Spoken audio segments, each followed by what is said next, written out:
তেলিয়ামুড়া থানার পুলিশের নিয়মিত যানবাহন তল্লাশি অভিযানে বিপুল পরিমাণ অবৈধ বিদেশি মদ উদ্ধার হয়েছে। তেলিয়ামুড়া থানাধীন গামাইবাড়ি এলাকায় ভেহিকেল চেকিং চলাকালীন একটি সন্দেহজনক ইকো গাড়িকে আটক করে পুলিশ সূত্রে জানা গেছে, আটক গাড়িটিতে তল্লাশি চালিয়ে বিপুল পরিমাণ বিলেতি মদ উদ্ধার করা হয়। পরে উদ্ধার হওয়া মদ গাড়ি এবং গাড়ি চালককে আটক করে তেলিয়ামুড়া থানায় নিয়ে যাওয়া হয়। প্রাথমিক তদন্তে পুলিশের অনুমান, উদ্ধার হওয়া বিদেশি মদ তেলিয়ামুড়া থেকে তৈদু এলাকায় পাচারের উদ্দেশ্যে নিয়ে যাওয়া হচ্ছিল।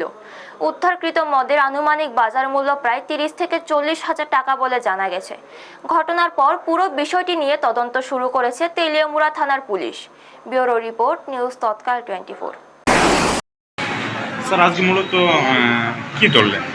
আজকে বিকালে 4টায় আমরা সেশন ভেহিকেল চেকিংয়ে যাই। গামাইবাড়ি এলাকাতে আমার স্টাফ নিয়ে ভেহিকেল চেকিংয়ে যাই।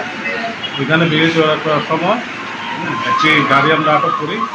গাড়িতে প্রচুর পরিমাণে ইলিগাল ফরেন লিগার ছিল, সেগুলি আমরা সিজ করে থানাতে নিয়ে আসি।